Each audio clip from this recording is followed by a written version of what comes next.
according to WHO in 2019, 1 in every 8 people, or 970 million people around the world, we are living with one type of mental health problem or the other. Next, please. And then he also said 970 million people around the world struggle with some mental illness or drug abuse. 1 in 4 people will be affected by a mental illness at some point in their life. 14.3% of deaths worldwide, or approximately 8 million deaths each year, are attributed to mental health disorder. That's really high and alarming. So then coming down to UK and Britain, it said mental health services in England received a record of 4.6 million referrals just during the year 2022. And this is really more because even in, there are a lot of people that are still waiting to be sent to different, either they have finished one level of care and are waiting to be transferred to another level of care in another mental health facility, but there are no bed spaces.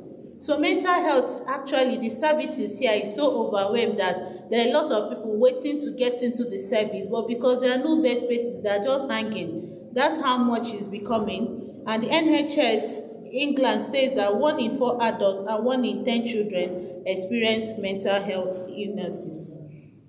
So this mental health, it affects our emotions.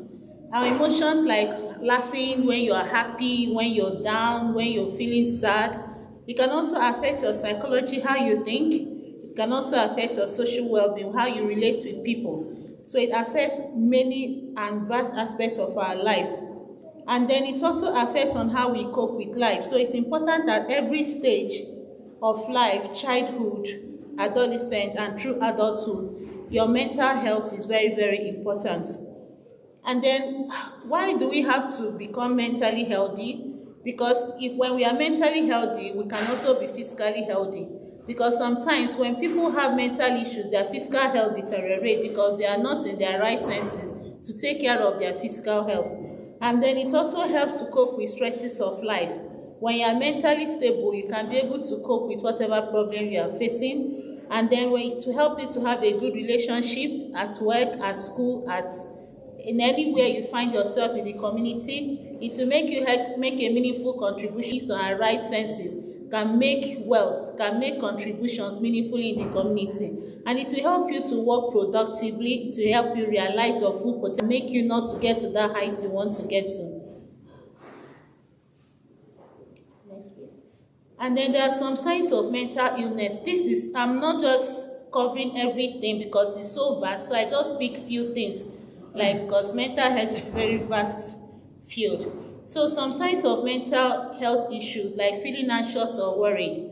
You feel so anxious, you feel so worried about some certain things. Not that it's not normal to be worried, but there's one that is overly anxious. You worry over things that are not supposed to be a problem to you. You worry so much. And then feeling depressed, you are so unhappy, you feel so hopeless, you feel like there's no hope, there's suicide and deaths in their mind.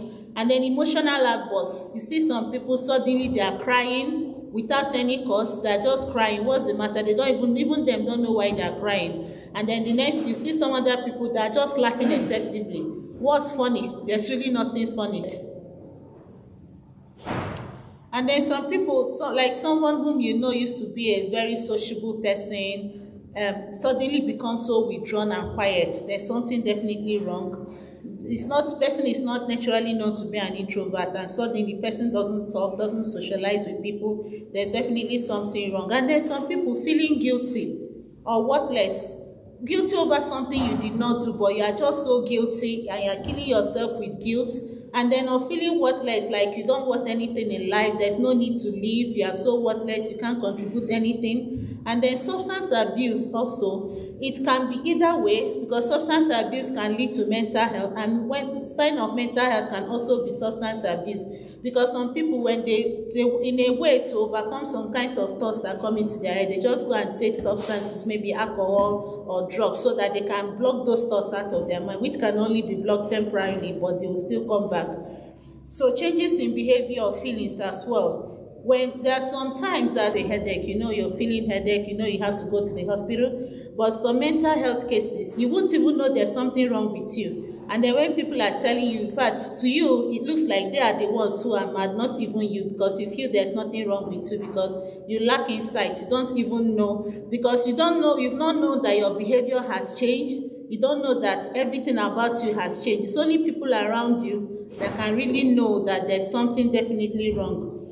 Then there are types of mental health problems. They are very, very vast. It's so big. But there are some very common ones, like I've said before, anxiety disorder, which can even lead to a panic attack. There are some like mood disorders. Mood disorders, you can have like depression. It's a part of mood disorder because something that affects your mood, you're feeling low. Then you can also have mania, like you're feeling so high, so elated.